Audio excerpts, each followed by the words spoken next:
Okay. नमस्ते, स्वागत है आपका आज के सेशन में। आज का टॉपिक है प्रिडिक्शन टिप्स।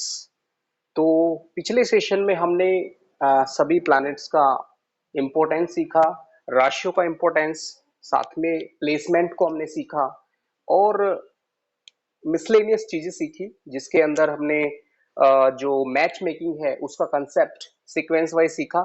तो आज शुरू करते हैं प्रिडिक्शन टिप्स। प्रिडिक्शन टिप्स ये एस्ट्रोलॉजी की आत्मा है, या फिर एस्ट्रोलॉजी प्रोफेशन में जो सबसे इंपॉर्टेंट पार्ट है, चैप्टर है, वो प्रेडिक्शन टिप्स है। तो without wasting time, let's start. जब भी आप कुंडली देखते हैं तो सबसे इंपॉर्टेंट आज हम बात करेंगे सिर्फ लगन कुंडली की। ओके। तो लगन कुंडली में 12 भाव आपने समझ लिए, जिसमें पहला भाव फर्स्ट हाउस ये है, second, third, fourth, fifth, sixth, seventh, eight, ninth, tenth, 11th और 12th। कोई भी लगन कुंडली में आपको मालूम है कि किस भाव से क्या मीनिंग है। अगर लगन है तो वो क्या है, तो ये सारी चीजें मैं आज नहीं बता रहा हूं, क्योंकि आपको मैंने बताई हैं। इसके बारे में मैंने कुछ प्रेडिक्शंस की टेक्निक ऑलरेडी बताई है। जैसे अगर आपको जिंदगी का पहला साल देखना है कि कोई इंसान फर्स्ट ईयर कैसा होगा, तो पहला भाव बताएगा, सेकेंड ईयर बताएगा दूसरा भाव, जिंदगी का तीसरा साल, चौथा, पांचवा, छठा, सातवां।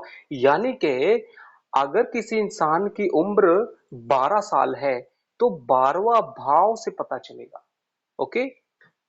तो इसका मतलब हुआ कि जिस भाव में अच्छे प्लैनेट्स का कॉम्बिनेशन है कुंडली में, वो भाव उम्र के किसी खास साल को रिप्रेजेंट करती है। ये प्रेडिक्शन में बहुत वैल्यू देता है। ये चीज मैं बता चुका हूं, ये मैंने बहुत कम टाइम में आपको विद इन सेकेंड आपको बता दिया, लेकिन इसके ऊपर पूरा सेशन चल सकता है। बट मैं उस पर टाइम वेस्ट नहीं करना चाहता, आपको कम टाइम में ज्यादा बताने का मेरा प्लान है। पहला टिप्स मैं अब बता चुका हूं, ईयर वाइज प्रिडिक्शन। दूसरा टिप, किसी भी भाव के अंदर अगर आप देखेंगे किसी इंसान की कुंडली में जो प्लैनेट्स की पोजीशन है, उसको आप ध्यान से देखेंगे कि जो राशियों का मैंने बताया था कि 159 का मतलब फायर, 2, 6, 10 का मतलब अर्थ एलिमेंट, फायर एलिमेंट, और 3, 7, 11 का मतलब है एयर एलिमेंट, और ऊपर से बारिश गिरती है तो ये है जल तत्व, वाटर एलिमेंट। 4, 8, 12। अब इनके आपको याद होंगे, एक अगर मैं बोलता हूं तो मेष, 5 का मतलब सिंह, 9 का मतलब धनु। ये तीनों राशि अग्नि तत्व की राशि है जो इधर है। ओके। तो अभी आपको याद रखना है कि जिस इंसान की कुंडली में ज्यादातर ग्रह जिस राशि के अंदर बैठे हुए हैं, उस तरह का बिहेवियर, उस तरह का नेचर, उस तरह के लाइफ के इवेंट्स उसकी लाइफ में होंगे। समझिए कि ये मैंने 1 2 3 जो फर्स्ट सेकंड हाउस लिखे हैं, किसी इंसान की कुंडली में सारे ग्रह आप ये एक देखेंगे चेक करके, अगर सिर्फ अग्नि तत्व की राशि में बैठे हुए हैं या फिर अग्नि तत्व के भाव में बैठे हुए हैं, आपने देख लिया कि अगर अग्नि तत्व की राशि और भाव अगर दोनों को हिसाब लगाएं तो भी 159 के अंदर मैक्सिमम प्लैनेट आ रहे हैं। तो ऐसे इंसान के बिहेवियर के ऊपर, उसकी लाइफ के ऊपर अग्नि तत्व का बहुत बड़ा प्रभाव रहेगा। अब मोटा मोटा आप समझ सकते हैं, अग्नि तत्व का प्रभाव का मतलब क्या है। जो इंसान आराम करना पसंद नहीं करता, बहुत फास्ट बोलता है, जल्दी चलता है, जल्दी खाना खाता है, जल्दी जवाब देता है, और जीवन में कम टाइम में जिसको ज्यादा चीजें पानी है, वो अग्नि तत्व है। अग्नि तत्व का मतलब है मी फर्स्ट, मुझे ये पाना है, एम्बिशियस है अग्नि तत्व। ओके। मेष राशि physical ambition, 5 mental, 9 spiritual ambition, 1 शारीरिक, 5 मानसिक, 9 स्पिरिचुअल, आध्यात्मिक है। ऐसे ही इसमें है दो, physical mental spiritual, physical mental spiritual, physical mental spiritual. Okay, इसके अंदर भी solid liquid gas, solid liquid gas, solid liquid gas, solid liquid gas, ये भी मैंने आपको बताया था। इसको आप पिछले वीडियो में देख सकते हैं। तो आप मोटा मोटा याद रखें कि कुंडली में ग्रह अग्नि तत्व में बैठे हैं तो अग्नि तत्व के प्रभाव बढ़ेंगे जिंदगी में। पृथ्वी तत्व की राशियों में अगर बैठे हैं किसी इंसान के प्लेनेट, तो पृथ्वी तत्व का मतलब आपको हमेशा याद रहना चाहिए। पृथ्वी तत्व का मतलब है कि मेटेरियलिस्टिक इंसान चाहता है चीजों को इकट्ठा करना, और उसको किस्मत से चीजें मिलती भी हैं। ये प्रोफेशन के लिए भी है, ये उसको जॉब के लिए, या फिर उसको लाइफ के अंदर जो मेटेरियलिस्टिक चीजों को इकट्ठा करना, ओके, एक्यूमुलेशन, ये होता है पृथ्वी तत्व। पृथ्वी तत्व को अगर बिहेवियर से देखें तो गंभीरता है, चीजों को एक्यूमुलेट कर लेना, चीजों को ग्रहण कर लेना। अगर किसी ने कुछ बोल दिया तो कोई बात नहीं, वो रिएक्ट नहीं करेंगे। ये लोग बड़ा रिएक्ट करते हैं, आराम से बैठना पसंद नहीं इनको। ये रिएक्ट भी करते हैं, एक्ट एक्शन रिएक्शन दोनों बड़े फास्ट है। इन लोगों के एक्शन रिएक्शन फास्ट नहीं, ये बहुत धीमी, मतलब स्लो प्रोसेस से जाएंगे, बट एक तरह से समझिए एक्यूमुलेशन करते हैं चीजों का, भविष्य के बारे में ज्यादा सोचते हैं। ओके, जो ये वायु तत्व की जो राशियां हैं, इनमें अगर ग्रह ज्यादा बैठे हुए हैं कुंडली में, तो वायु तत्व का प्रभाव बहुत ज्यादा पड़ेगा। वो कैसे पड़ेगा? ऐसे लोग, तीन का मतलब मिथुन, वो बहुत ज्यादा कुछ करना चाहते हैं, इतनी ज्यादा प्लानिंग कर रहे हैं, वो लिख रहे हैं, एक ही चीज को बार बार लिख रहे हैं कि मुझे ये करना, मुझे वो करना, मुझे ये करना, ये करना, ऐसे करके। और काम जो है वो, मतलब प्लानिंग बहुत ज्यादा करते हैं। तो कभी कभी क्या होता है, अननेसेसरी प्लानिंग इतनी बढ़ जाती है कि एग्जीक्यूशन नहीं हो पाता है। ओके, तुला राशि क्या है? ये भी इंसान को एक तरह से समझिए कि बनाती है इंटरेक्शन विद पीपल। ओके, ये प्लानिंग बहुत ज्यादा है, ये वायु तत्व है। इंटरेक्शन, ऐसे लोग बहुत ज्यादा सोचते हैं किसने मुझको क्या कहा, तो इंटरेक्शन ओरिएंटेड राशि है। ये है 11, शनि की राशि है, जिसके अंदर जो बेनिफिट्स एम्बिशंस का कनेक्शन है, लेकिन स्लो एम्बिशन है, स्लो चीजें मिलती है, क्योंकि ये थॉट प्रोसेस ज्यादा रहता है इनका। ओके, ये मैं ऑलरेडी बता चुका हूं।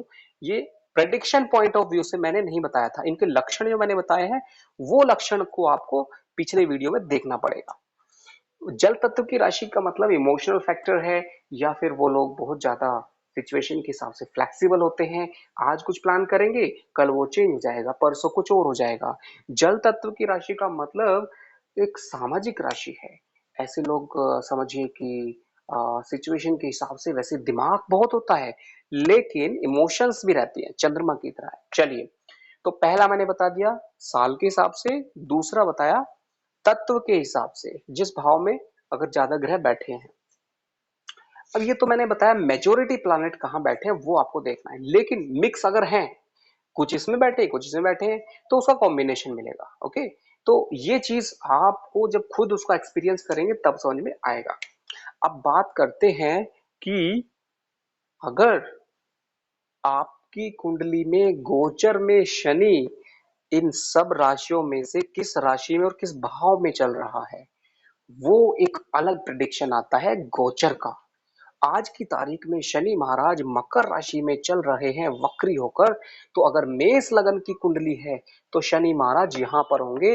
और ये प्रोफेशन है, तो हमें देखना पड़ेगा कि भाई प्रोफेशन में चल रहे हैं, और शनि मतलब स्टेबिलिटी दे रहा है, तो ये स्टेबिलिटी का टाइम है। जब भी शनि 10वें भाव में चलेगा तो स्टेबिलिटी देगा।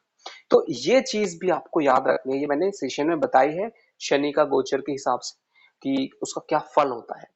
तो यहाँ पे ये आपको याद रखना है कि कुंडली के अंदर एक गोचर सबसे ज्यादा आपको देखना है।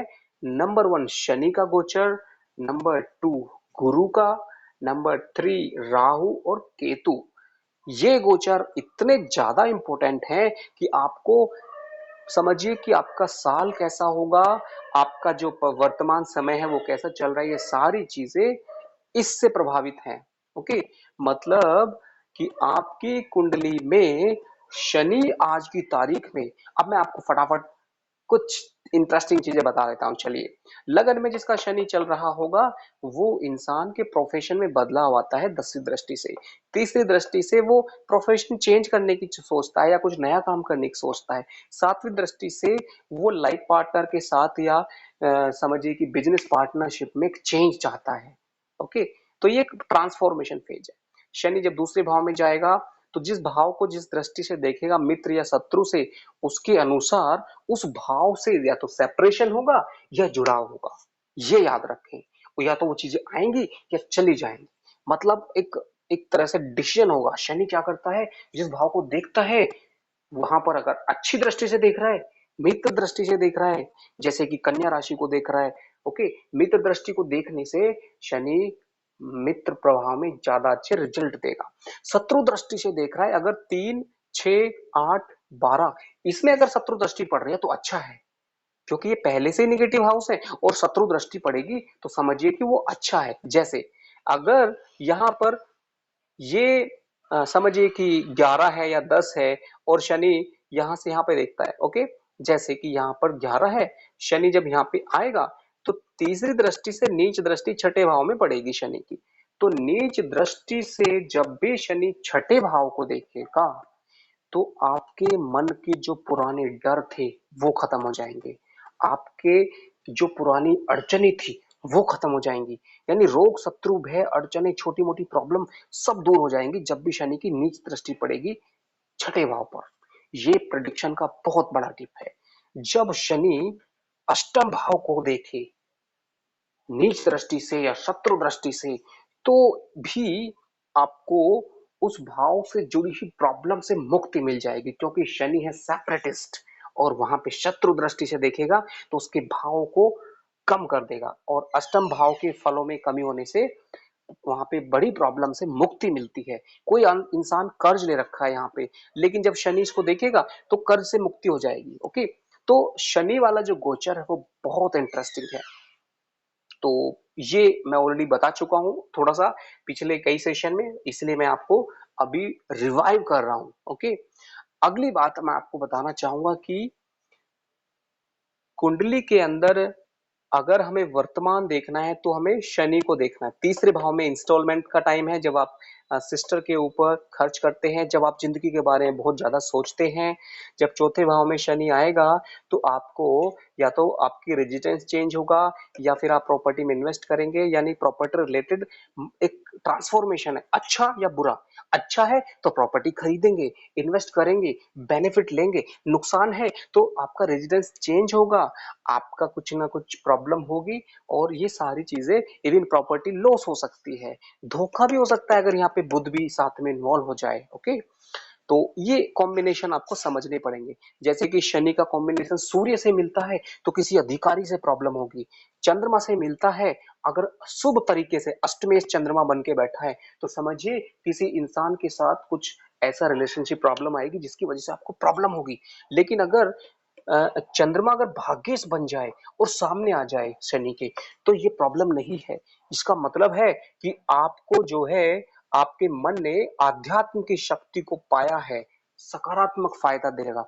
मतलब एक प्रॉब्लम आएगी, लोकेशन चेंज होगी, बट साथ में आध्यात्मिक शक्ति बढ़ेगी। तो ये कॉम्बिनेशन आपको याद करने हैं कि शनि महाराज किस ग्रह को देखते हैं और क्या फल देते हैं। ओके, तो ये चीजें इतनी जल्दी नहीं समझ में आती है, इन चीजों को आपको मेहनत करनी पड़ती है। ओके, तो पंचम भाव में शनि रहेगा तो आपकी छोटी छोटी एम्बिशंस की प्राप्ति होगी, बड़ी एम्बिशन की तैयारी होगी। जिस भाव में शनि चलता है उसकी छोटी छोटी प्राप्ति होती है, सामने वाले भाव की तैयारी होती है।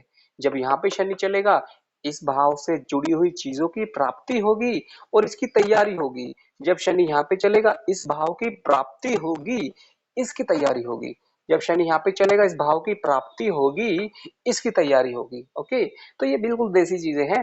थर्ड हाउस से रिलेटेड चीजें, यानी कि जहां भी शनि चलता है उससे तीसरे भाव को देखता है तो तीसरे भाव के जुड़े हुए फलों की इंसान प्लानिंग करता है। जैसे जब वो आ जाता है वहां पे तो एक्शन में बदल जाता है।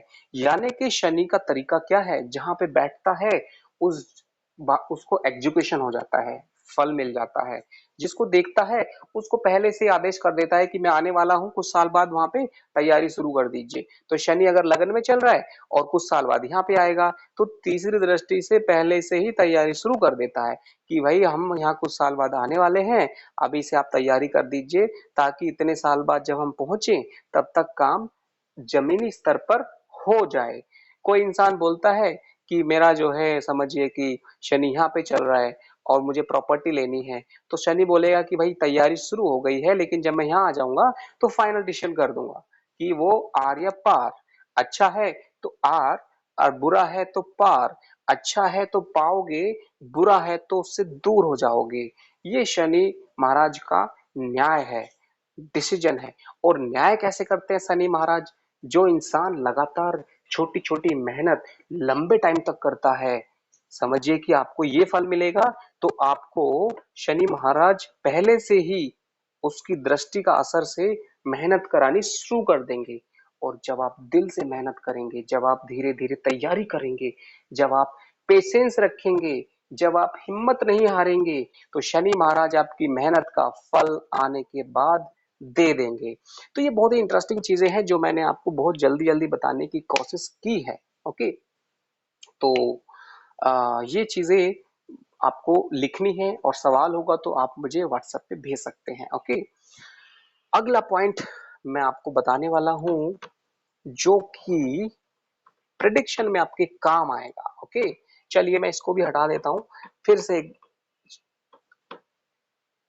देखिए आप, अगर किसी भी कुंडली में किसी भी भाव के अंदर समझिए कि सप्तम भाव में शनि महाराज बैठे हैं जन्म से, या यहाँ पे कोई राहु बैठा है। ओके, मैं ये बात एग्जाम्पल से देना चाहता हूं कि जब भी किसी भाव में कोई भी शनि, राहु या नेगेटिव प्लैनेट्स एक साथ बैठते हैं, उस भाव से जुड़ा हुआ काम आप जब भी करते हैं तो वो ग्रह एक्टिव हो जाता है। कैसे?